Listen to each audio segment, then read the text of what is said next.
and welcome to the I Never Knew podcast, also known as Inc.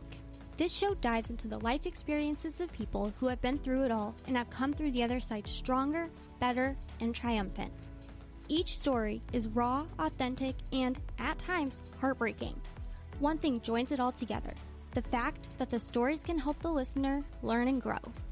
Hosted by life coach Maureen, she sits down each episode with a new guest who will empower the listener to set out on their self-discovery journey and start to heal. Now you'll be joined by Maureen and her special guest. Please enjoy the show.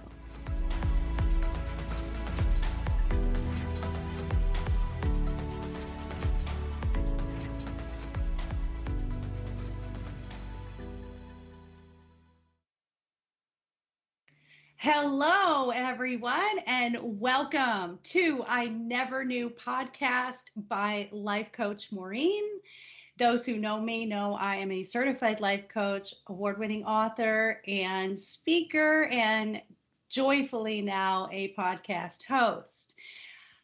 I can't even tell you guys how excited I am for my next guest. She came across my path. I know that it was aligned, and I already told her we're going to be soul sisters after this. The synergy I feel with her and hearing the things that she's done. She is in my eyes, the embodiment of just do it. Just go for it and just take a chance. When you guys hear what she has accomplished in her life and also hear her story of struggle, you're going to really understand the premise of this podcast is to let you know that no matter where you're at and how difficult it can be, you can overcome. And these stories of triumph and struggle are here to help you use these tools and start today. So without further ado, I have the lovely Clarissa Burt today. And hi, honey. Let me just start. I can't even, it would take an hour just to talk about her accomplishments. And she's more than her accomplishments. She's just a beautiful soul. But let's list some of these accomplishments that she has done. So she's an internationally acclaimed award-winning media personality, a producer, a director, a writer, author, public speaker, former supermodel, and winner of the Celebrity Survivor show. She didn't add in there that she was an actress, and I had heard from a little birdie that she was actually the bad witch in the Never Ending Story. And she produced the Mrs. Universe pageant, and she lived in Italy. She's world traveled, lived so many different places, just so accomplished.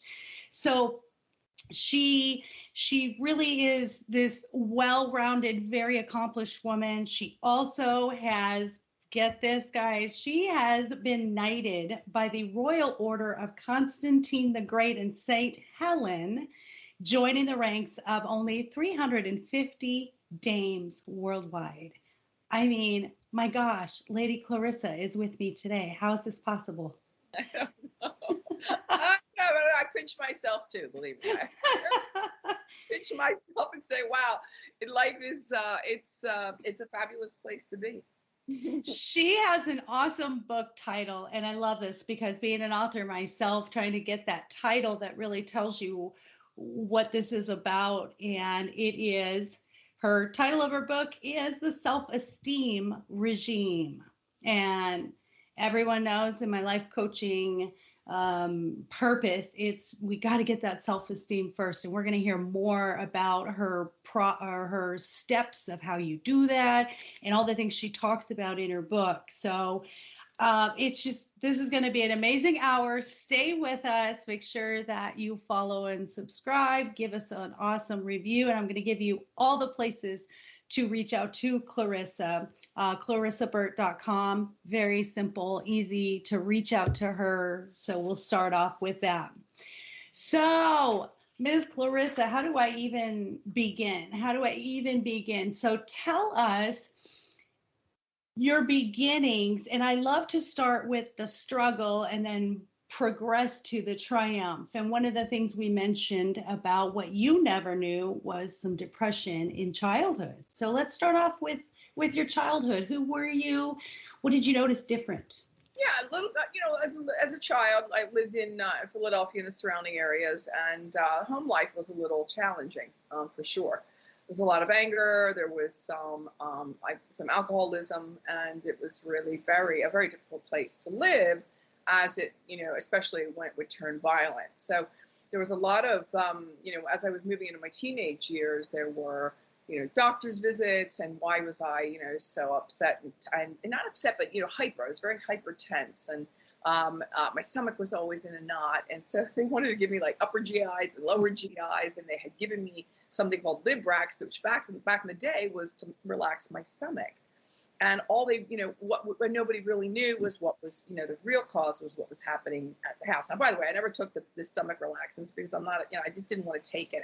It's hard to get a Tylenol, for me to take a Tylenol, let alone to start taking all these other medications and things. So, but what we didn't know, nobody really knew, because you didn't talk about things back in those days. We're talking about now in the 1970s.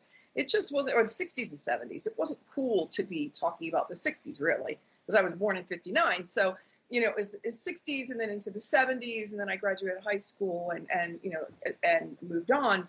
But it was really a very difficult place to be. It was a place, there was no computers. There were no cell phones. There was, you didn't talk, even with your best friends. You didn't talk about these things. I mean, we came to find out things about our best friends back in elementary school years later. Another one of my girlfriends, I used to hang out with every day after school. We were like neighborhood chums. And she said, oh, my dad was an alcoholic too. Here we are hanging out every day. We didn't know, you didn't talk about those things. So you held them in, and they fostered and they festered. And it became very difficult to be able to find outlets and to release, to find support, right? There was no support. You just, you just plowed through. So I think that's where I was able to kind of feel the pain, if you will. Then I saw my mother, who was a lovely woman, extremely intelligent, very bright. My father went to 12 years of the nuns. My mother went to 12 years of the nuns. West Catholic girls, West Catholic boys. So very, very strict upbringing. And mom got pregnant right out of high school with me, and out of wedlock. So that really put a damper on her life. It was one of those kind of things that back in those days, it was you made your bed and you're going to lie in it now. And so my mom got herself, into the family way, within a very toxic relationship. A beautiful woman who, at a certain point, in this toxic relationship, didn't know how to get out, because nobody would help her either. She used to say, oh, I don't want my pictures taken. I don't take my pictures. I come out horrible in pictures. Well, she didn't. Then I'd see my grandmother. My grandmother she was beautiful. But my grandmother had to lose weight. According to her, she had to lose weight. Well, she didn't. Maureen, she was gorgeous.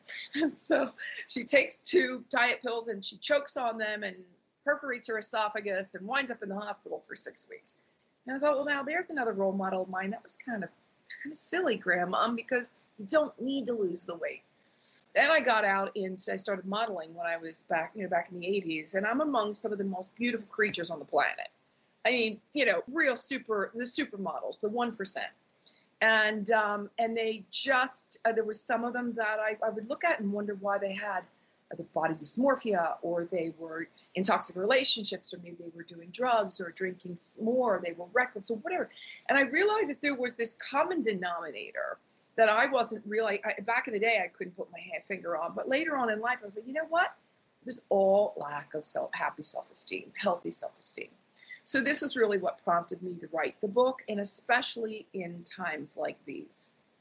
Oh, yeah, absolutely. And I can imagine, being in the arena of the supermodels, that outside validation, it wasn't working. You could see they'd have all these, body dysmorphia and this disbelief that they were worthy, but yet the entire world is saying, oh, you're beautiful, you're worthy, the whole world thinks you're wonderful. But you're right, there was nothing inside. How much do you think I'll tell you this, that remember that modeling also is one of the businesses that is rife with rejection. So modeling, acting, these are the kinds of businesses that people go into that don't realize how much rejection there really is. Yes, we were the 1% as far as beauty was concerned, but there was a lot of rejection all at the same time. It's a difficult thing to explain, but yeah, it was also full of rejection at the same time.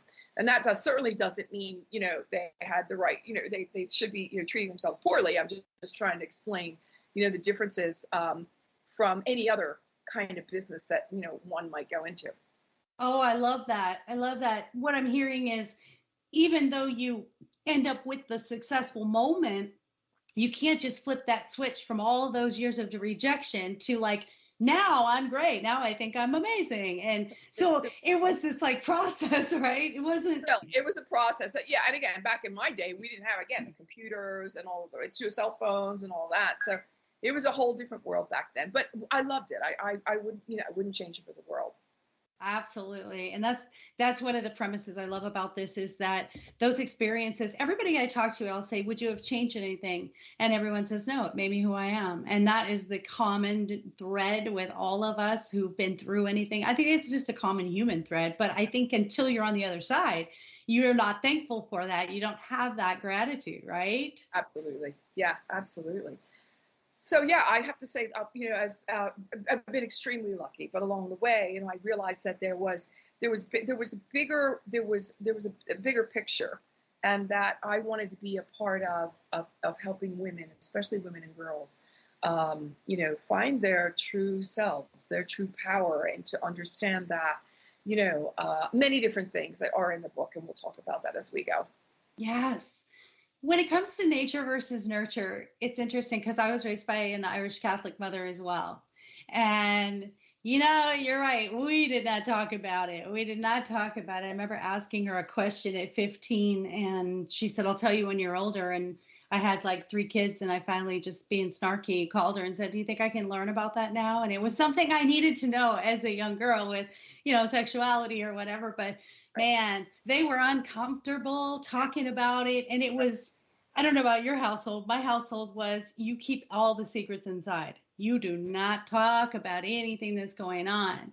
So the nature versus nurture, how do we help people overcome those upbringings where they were constantly criticized or judged or told they weren't worthy? How do you get over that hump to where you finally have to shut that out? What do you think? Well, I think that whereas back in the day, as I've already touched upon before, there was very little in the way of, what to do, where to go, books that spoke about it, groups that spoke about it, support groups that you could find, anything on the internet, YouTube's videos, there's all kinds of information about just that right now. The personal growth and self-help industries have been booming and as billion-dollar businesses industries for years. So that that obviously means there's a need, and there are those that are fulfilling the need for those that really would like to know more, learn more, be bigger, be bolder, be better, learn the real true differences between right and wrong, and how are you truly supposed to feel in your own truth. Your truth is not someone else's. I'm not an extremely social person. You can put me in a room full of 100 people and I'll know everybody by the time that event is over. And not only, I probably have connected a few people because I think that they would be a good match. I'm a great connector. But I am not the kind of person where my phone rings all day long and I've got social calendars and I've got lunches and I've got brunches and dinners. I come home and my home is my sanctuary. And certainly I have friends, don't get me wrong, but I'm not the super social butterfly. Lots of people thrive on that. It's just not. And so people might say to themselves, gosh, I'm really such a loner. Yes, but that doesn't mean you're lonely. Okay, there's a difference. Just like you're saying nature and nurture. Lonely and loner are 2 different things. And so it's okay if that's who you are, as long as whatever you're doing, in my opinion, my humble opinion, is for the good of yourself and for the good of others. Yeah. As you're not hurting anyone and you are living in your truth. My truth is, I don't need a lot of commotion around me. I don't need a lot going on. But when I'm in the middle of commotion, I love it. I just don't need that as a daily diet. I love that. And I think that a lot of that comes with wisdom. I think, we get our fill. You're around each other or so many people. I mean, in your work, you're just surrounded. And I think it's this, let's go back inside for a minute and regroup and recharge. And you love the rewords. And it's really about, we were taught not to be selfish. And I think that's what we've carried. A lot of us have carried that programming. Is it's selfish to think of yourself first. And I think with age and wisdom, we realize I've got to start putting myself first because that hasn't been working when I didn't.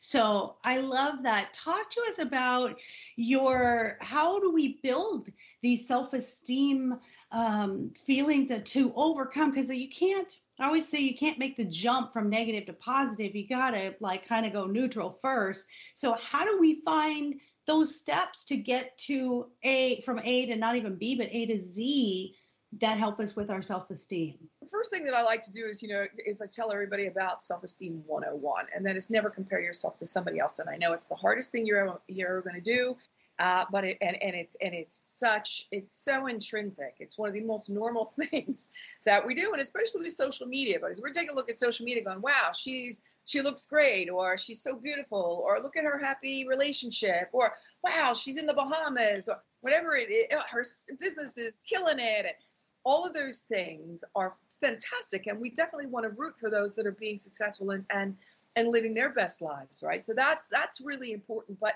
your path, as I had started out with this, our pre-conversation was, your path is yours and mine is mine. And you've done some amazing things and you've done some successful things. And believe me, she has had some very difficult times in her life. I don't know who she even is, but I guarantee you, as I sit here with you tonight or today, to absolutely tell you, she has had all the difficulties that we all go through. So happiness isn't necessarily, happiness is really, and success as well, it's how you deal with what life gives to you, right? It's not that you're not going to find unhappy days or have unhappy moments. It's how you deal with them that will make you happy, that will put you in that better place and space. The same thing as we can say about success. Success is, it's subjective to a certain amount. If I ask you what is success for you, you're going to have an answer, and I'm going to have a different one. But what you perceive as success, remember that, especially on social media, and I put this out there frequently, is a lot of it is perception. The Lamborghinis and the Ferraris can be rented for a day. The big mansion in the background, that too can be rented for the weekend. I mean, be really very careful about what you see, what is truth, what isn't truth. Be happy for those that are living their greatest good, their best, their successes, and try to either model after them if that's what you want like for your life to be, if that's what you aspire to. But always remember that the most important thing that you will do today is to work on how you're going to be a better person tomorrow, no matter where that takes you. My 4 pillars, for example, are look good, feel good, be good, and greater good. And there are different categories under each one of those. Well, I know that tomorrow I want to be a better person than I am today. And I've got a lot of work to do. Certainly, we are all imperfect beings. But the idea that you want to strive to be happy, that you want to be healthy, that you want to be successful, that you don't want to, look, your natal tribe did what they knew how to do with the tools that they had in the shed at the time, and they still do.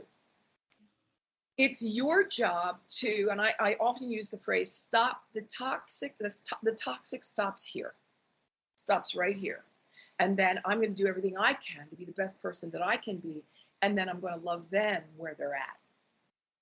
Oh, absolutely. And the mental health awareness now is the beauty is that we get to have these video conferences and we get to talk about this stuff and speak on this stuff, and it's freeing. And when, excuse me, when you talk about, it's not what you're going to do in life, it's how you're going to deal with what you're doing in life. That's the mindfulness moments. Those are the moments, just be in those moments. So I always say sometimes I got to coach the coach, and I have my moments too where I have to stop and say, what would I tell a client So tell me, when I love when I speak to confidence coaches and people who are so full of confidence, I love to say, what is your struggle in confidence and how do you deal with when those moments, I call them passengers on the bus. Well, Right. what happens when you talk to those passengers on the bus? How do you stop the momentum of Right. the insecurity or the lack of self-esteem? One of the other things that in answer to your question is, to know your values. Who are your values? What's important to you? And make a blueprint. Write them down. Take a look at them every day. Are you living within your value system? You should have a good 7 or 8 of them written down and make sure that you do follow them. They might be things that you were taught that you will thank your native tribe for. You may thank your faith for. You might thank some friends for. You might thank something you read. So take what serves you, leave the rest behind. One other thing that I think is really important is to remember never to be a prisoner of your past, because it was everything that happened in your past was just a lesson. It was not a life sentence, right? It's just a lesson. So take those lessons, take what you need, leave the rest, and move on. People think that they have to do these broad stroke things, and so in to have happy, healthy self-esteem, and you really don't. You have to, first of all, want to be happy. You have to want to be healthy and understand that hurt people hurt people. So remember that, again, they did the best they knew how. You may decide you want to continue a relationship with them and love them where they're at, or not have a relationship at all, depending on what it is, on what your background was, and have the courage. Self-esteem at its very core, at its essence, is courage. The courage to do right, the courage to not do wrong, and to know the difference. That I think is really, really important. Also with self-esteem, lots of times in life, again, life ebbs and flows. We're going to have those triggers. There's going to be the storm, the typhoon, the hurricane, whatever you want. And I think it's really important for you to be standing strong in your stead, what I call standing strong in your stead, to be really firmly rooted, to be really strongly planted. Because when those storms come through, you may lose a leaf or two, you might even lose a branch, but you're not going to be uprooted and transported away with the storm. I just love that. It's the roots. Plant the roots, guys, because those are the things that weather the storm, that are under the surface. And under that surface is you and your beliefs. Tell me what you think the difference is between self-esteem, self-image, and self-confidence, or is it a trifecta that all three have to be in alignment? Self-esteem is how you perceive yourself. It's how you perceive yourself. Self-confidence is an offshoot of happy, healthy self-esteem, right? If you perceive yourself as strong and wise and intelligent and smart and kind and good and all the lovely things, then your self-confidence is going to soar. Self-awareness is, mindfulness. Where am I? What am I thinking? Who am I listening to? What am I using for my greater good? What am I leaving behind because it no longer serves me? Another really, really big thing that, and this is a little bit off of the beaten path of your question, but that is to create boundaries. Boundaries are extremely, extremely important. And Maureen, a lot of times people think that creating a boundary means you have to do it really angrily and you have to raise your voice and you have to tell people. No, a boundary is something that you create with ease, with joy, and with glory as you teach others how you want to be treated, as you show others gently what you will and will not accept.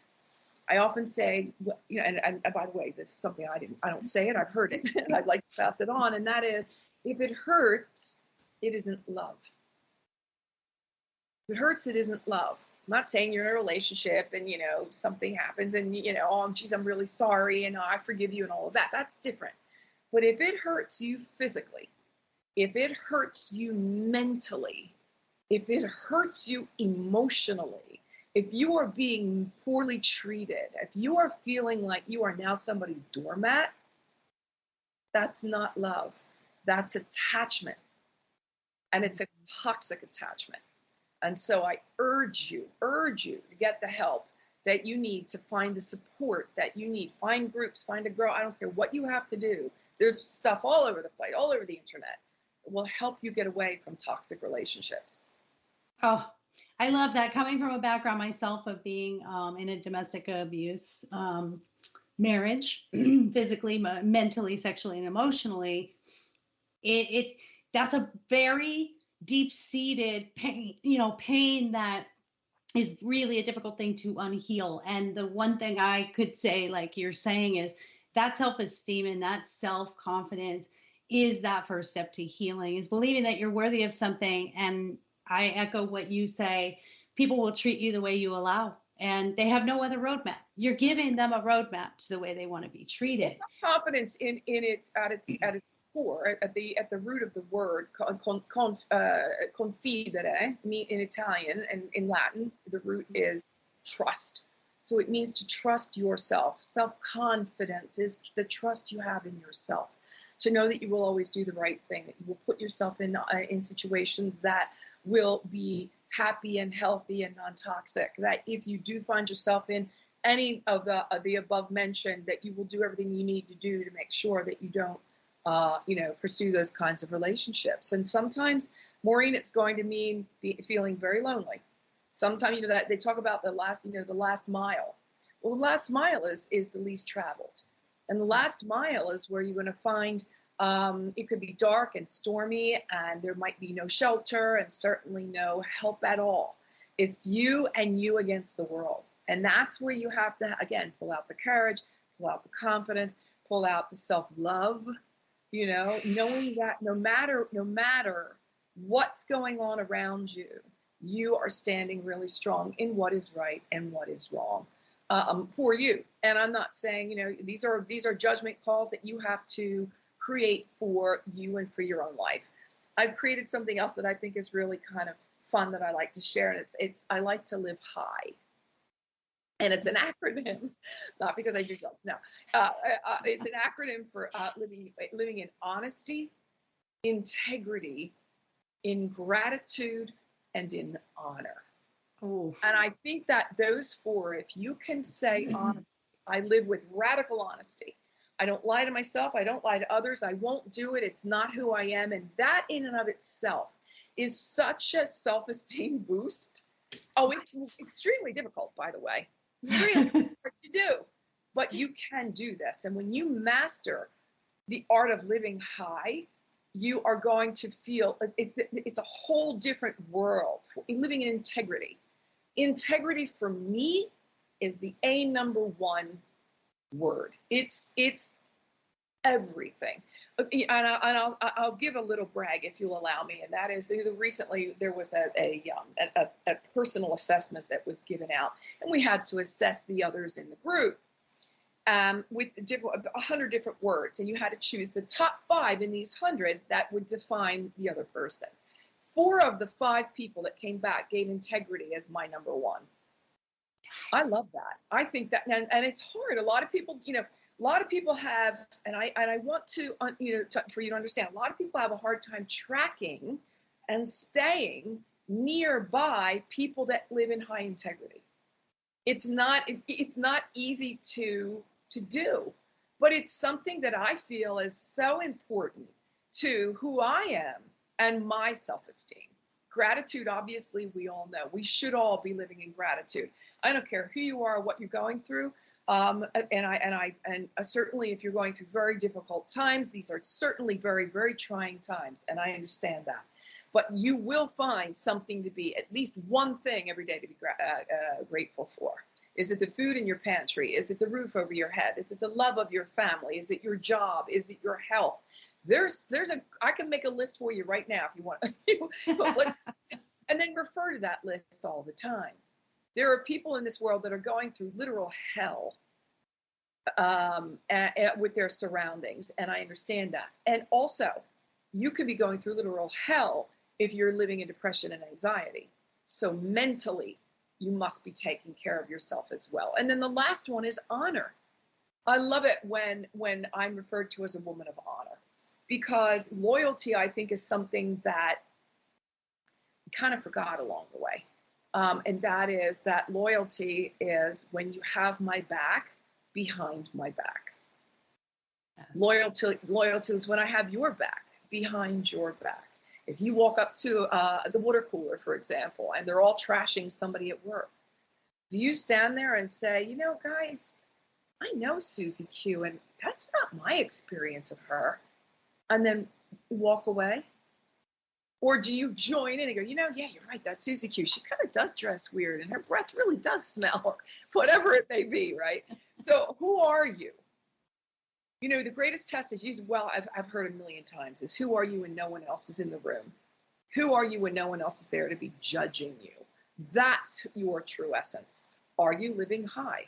Are you living with honesty, integrity, gratitude, and honor?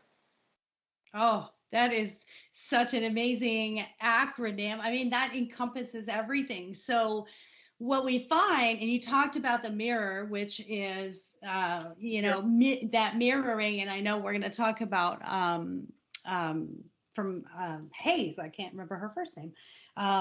Louise Hayes. Louise Hayes, Because you're right. It's a reflection. When we see what others are doing and I feel insecure about where I'm at, or I see others living high and I'm like, man, I wish I could be that way. Why does she think she's so high and mighty? It's that internalizing mirror of, wait a minute, that has nothing to do with her. It's got everything to do with me. And so how do we get over that hump of, I've had people that, they don't support your success, or they're in competition with you, or there's this jealousy. well, that's like esteem. Right. People fall away. You notice the higher you move up, a lot of people fall away. I'm experiencing that personally in my own life. But then you come across the ones that aren't filling those spaces. As you elevate up and as you vibrate up, you will find like energy. So never fear. Love them where they're at, Maureen. Remember to love those people where they're at. And I know it hurts. It's really painful. But continue to love them where they are and hope and pray that they too will do the work in order to elevate their vibrational status. I love that. And I'm going to reframe that over to professional life, because sometimes personal, you kind of have more choices. And in the professional life, especially, to let you guys know, she owns a production company called In the Limelight, and she has a podcast as well. So hop over there and subscribe to that. But in the professional world, when people have some power to make your success or break your success, how do you meet them at their space, and how do you get past where they're at, even if your self-esteem is good? Right. And so you have to remember that a lot of people that live in very low self-esteem need to falsely power up. Also remember that people that are in leadership positions have somebody else that they need to answer to. So they need to make sure that the work is getting done. If you are being treated poorly there, that's different. In other words, if you're in a job where you've got a leader, somebody that's leading the troop, and you don't necessarily love the guy or the gal, well, that's part of life, right? That's where you have to learn to stay really, really strongly rooted. Remember what I talked about when we talked about the tools that you have in the shed, to never feel like anything, to never feel like anything is really your fault unless there's a teaching moment in there for you. Is there something that, just because you don't get along really well with the leader, is there something there that might serve you, that you should be learning from? So if the answer is, well, gee, no, he's just a jerk, there are two ways you can go to it. And what is jerk? Like, what did he do, right? What's happening? And so you can either go to, his leader and talk about it, or you can jump. There are two ways you can go, or go to him and say, hey, listen, I need to talk to you. So there are a couple of ways. You can either jump and go and find somewhere else to go, which is kind of jumping ship as far as I'm concerned, but it depends on how bad it gets. The second thing is talk to him or her and say, we need to have a chat because this is how I feel. Again, those boundaries that we talked about before. And it's difficult to say, hey, listen, you're here to do a job, and you're here to give us a service. You get paid for your service. I don't care about your feelings. That's really not true anymore. Most corporate and most companies now really do care about their employees, and they, the mental health days now, we never had those when we never heard about that when we were younger. So I think companies are really coming, full circle when it comes to the health and the mental health, especially of their employees. So I hope I've answered the question. I don't feel like I did 100%, but there are different ways that you can work around a work situation, just as long as you never, ever fall into feeling low self-esteem. Because whatever's going on, it's either something you need to step up to the game, you need to learn more, you need to educate yourself in order to be able to, to be a full-on player on that team.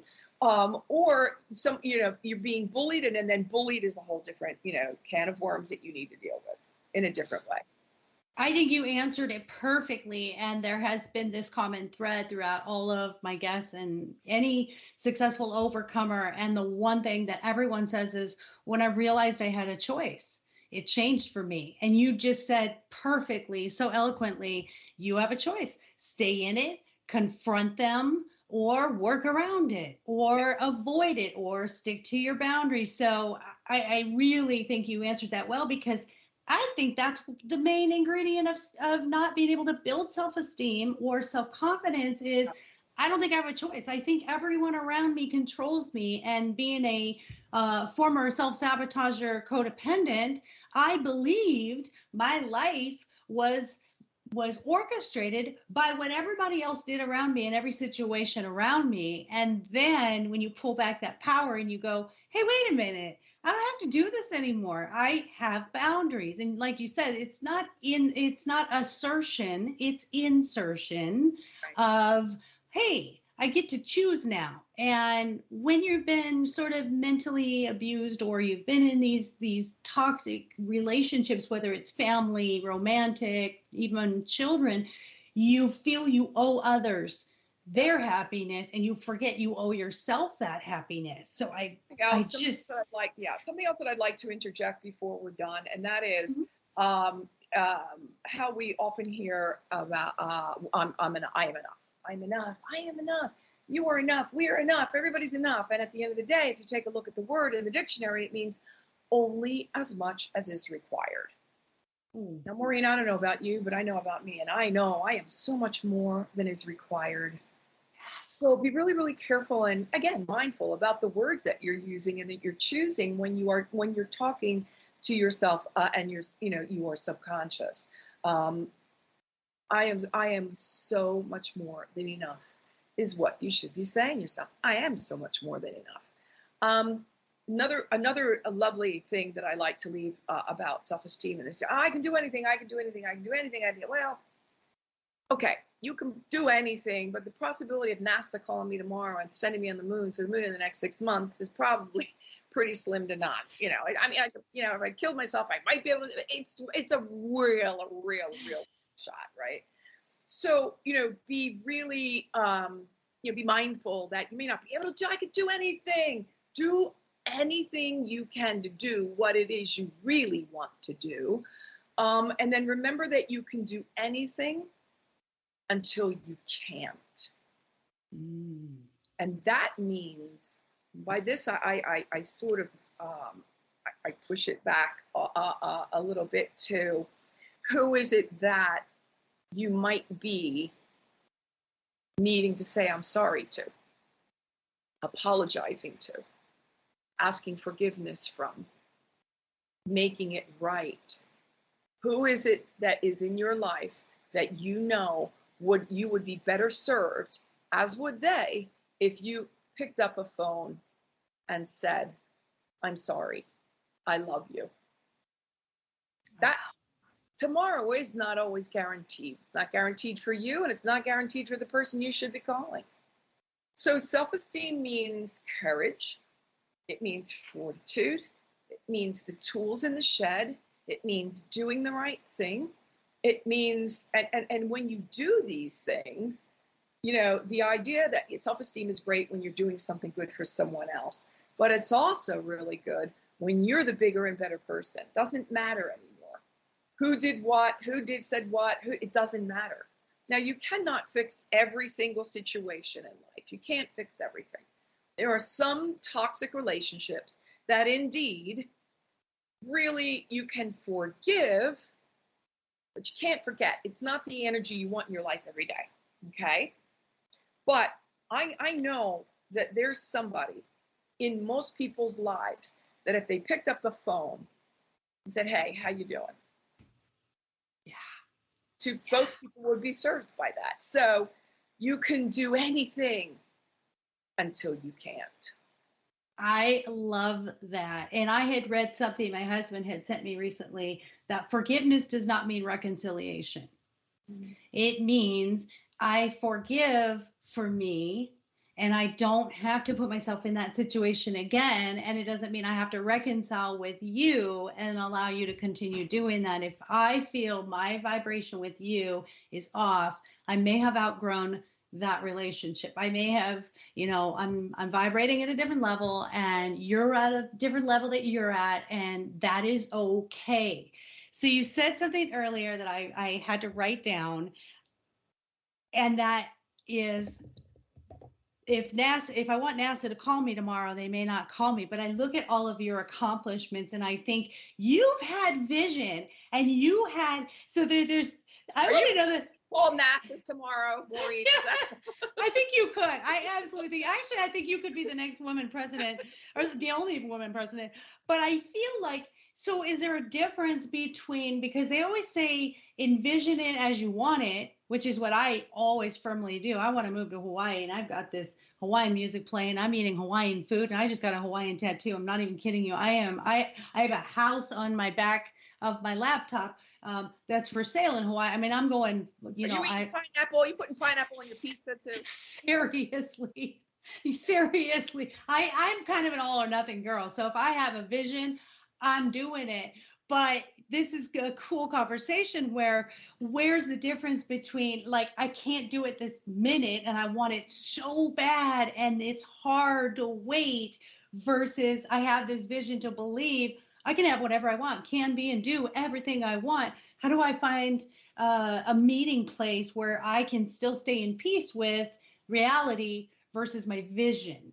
It's trusting in the universe. It's trusting in the higher power. It's trusting in source and trusting in divine and in divine timing.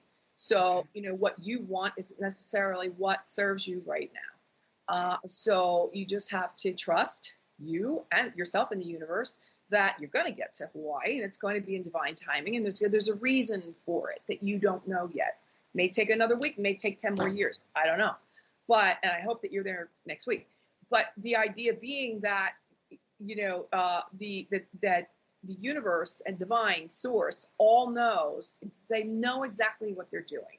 When I talk to young girls about self-esteem, there was one girl that came out to one of my Barnes & Noble book signings, and she was 11 years old. And anyway, I started talking about if you take nothing away from talking to me today, the most important thing you need to know is never compare yourself to someone else. It was Self-Esteem 101. I said, because you, my lucky lady, you get to be you. You are so lucky that you get to be you, do you, clean slate, decide for yourself what you want to do in life. Don't listen to everyone else. If you're being bullied, poo on them, because they're like getting, they're cheating themselves out of a really great friendship. Just remember that you are so strong, and that the ones that have to name call, bully, those are the weaker ones. And by the way, statistically, those are the ones that were the cool kids in school that in life didn't really do great things, right? They just didn't. Not all of them, but lots of them just kind of stopped. The buck stopped at high school for them, right? So, and I don't mean that in a nasty way. I'm just saying statistically, stay really true with the goodness in your heart. Do the good. When I was in school, Maureen, I used to go out into the recess yard, and at a recess, and I would go play with the underdog.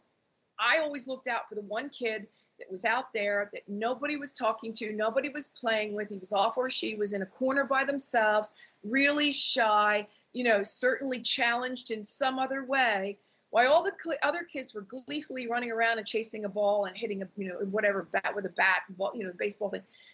I was I just realized, I knew at a very early age that was how my heart was beating. It was beating and bleeding basically for the ones in pain.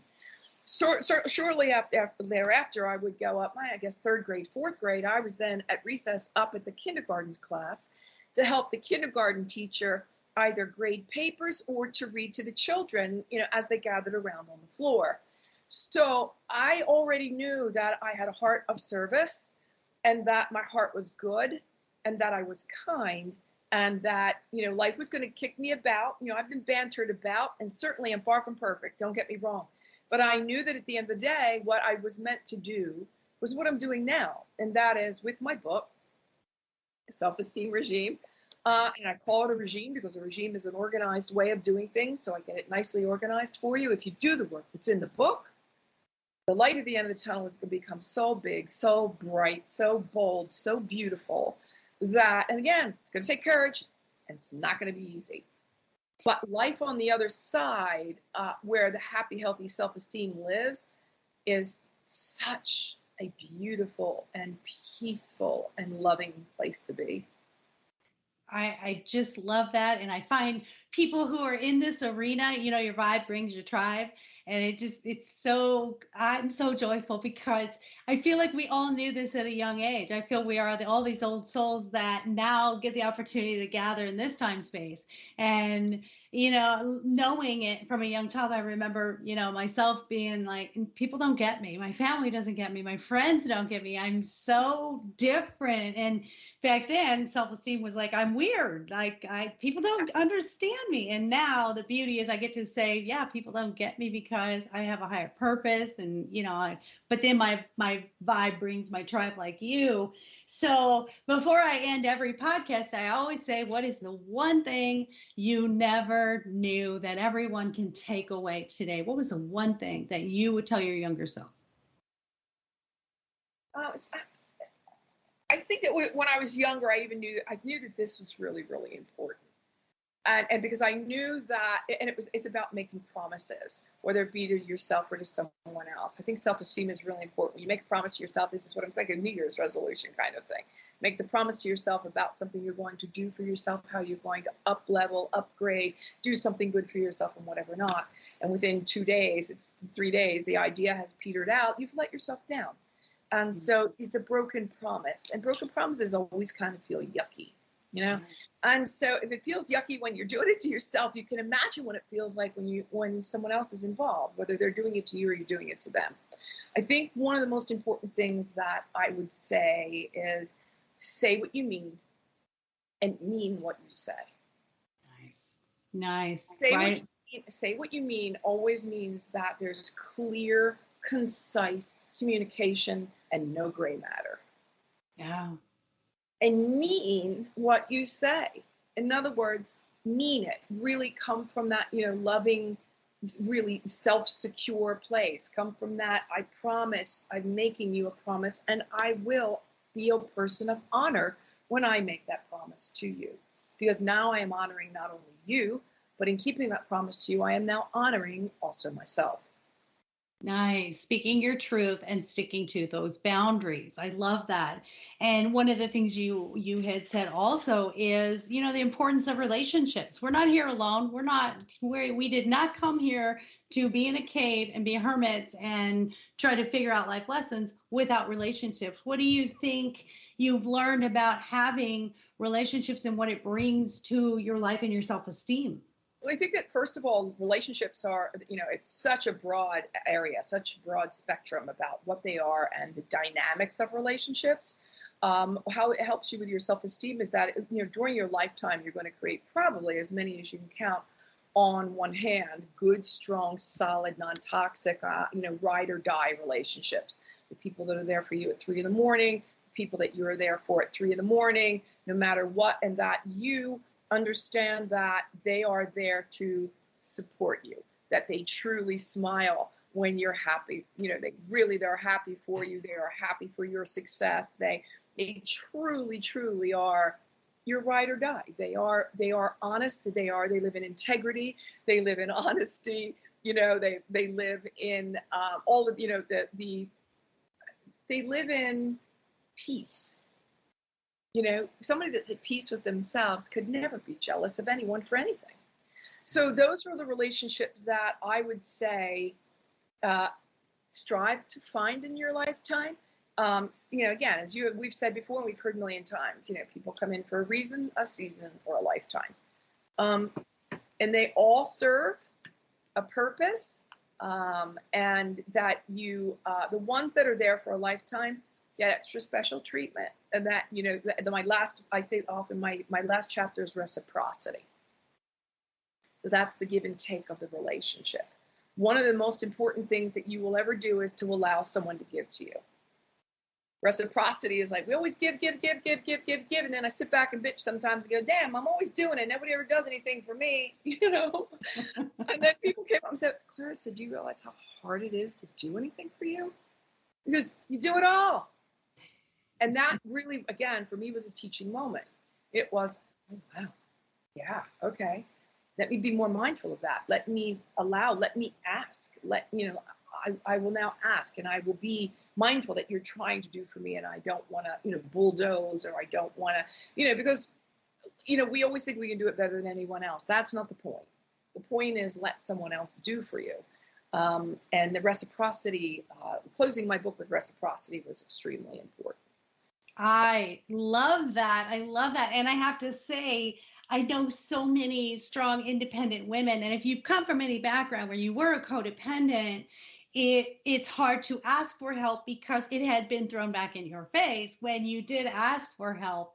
And I love that your mindset was nobody can do it as good as me. And that's the self-confidence side of it when you overcome the codependent side of it. And I always say to people, let me help you. If at Christmas time I bring you a gift, or your birthday I bring you a gift, you're not going to hand it back to me and say I don't want it.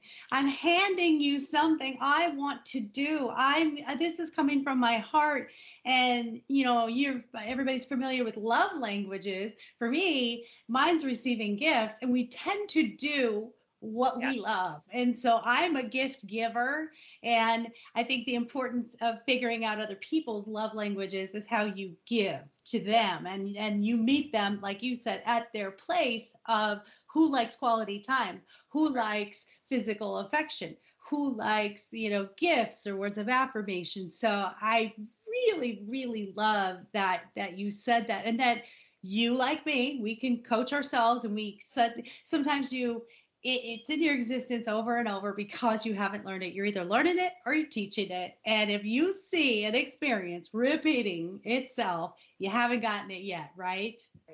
That's right. That's exactly right. So yeah, if something's repeating itself and continues to repeat itself, and I know for a fact there are a few things that repeat because I didn't learn. I just went through it again, didn't learn.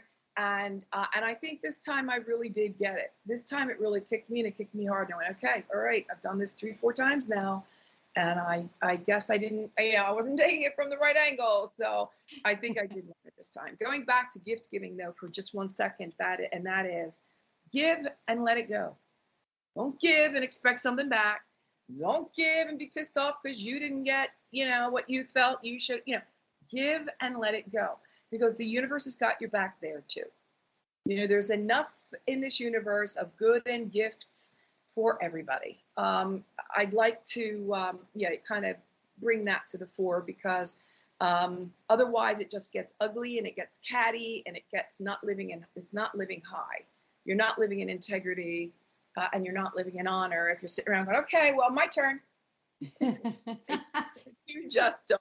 They don't mix, they don't meld. So no, the radio station WIIFM, what's in it for me, mentality, and also the don't loan money if you expect it back kind of, just give freely. It will come back to you in different ways, maybe not from that person, but it will from another person who's going to pay it forward. So lastly, I always ask this question, and I think it's a fun question, and the answers have been so varied that I'm just tickled pink. So my last question is, what is your shameless self-indulgence you do for yourself for self-joy, self-love? And I don't care what it is. It could be... Yeah, chocolate, for sure. Yes. Chocolate in the form of these really big malt balls lately. Oh, I love the malt balls. They're really good. They're very, very good. So it's always been chocolate, sugar-free, usually, because I try to be mindful of the sugar intake. And that is it, really. That is my one, big thing, chocolate.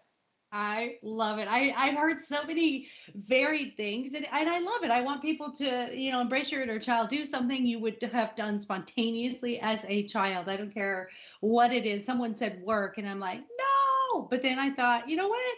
If you're passionate about what you do, like here I am.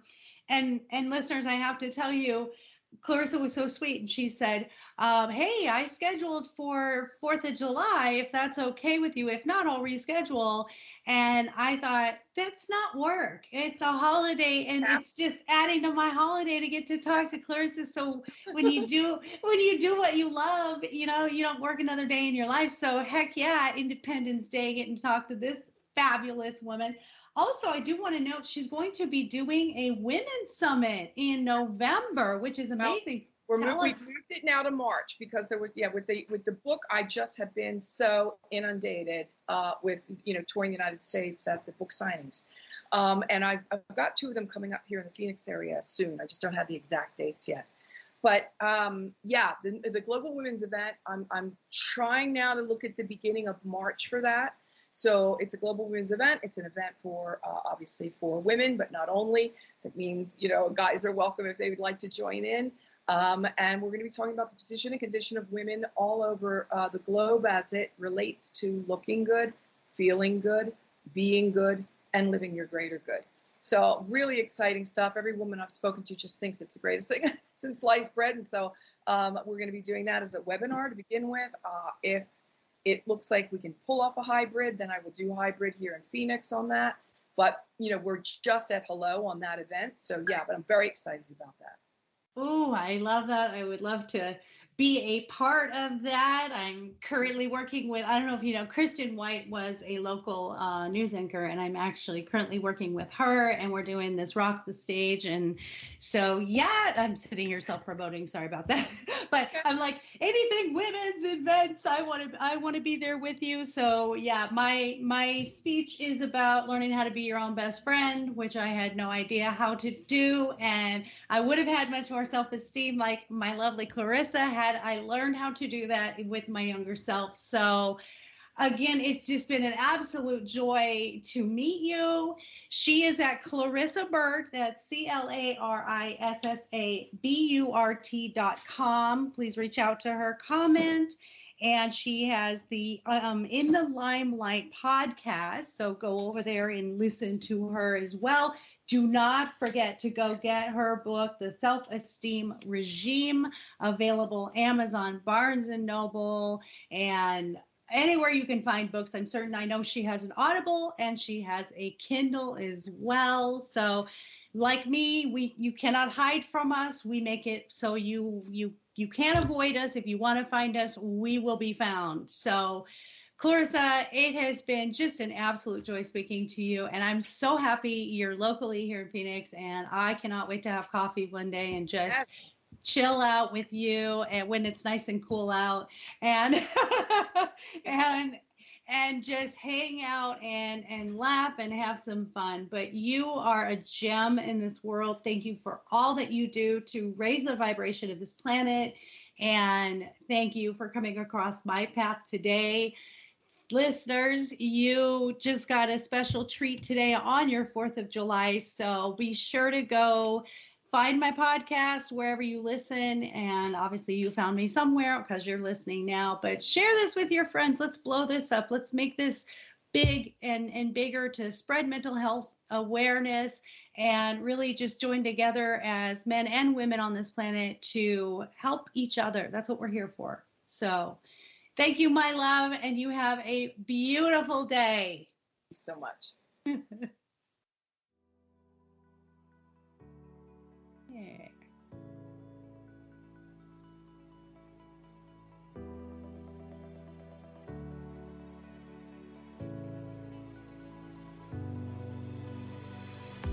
Thank you for tuning in to the I Never Knew podcast. If you found today's episode inspiring and educational, please be sure to follow, subscribe, and spread the word. The more people that join the Inc. community, the more it can develop and influence others as we work together for a healthier and brighter future. Until next time.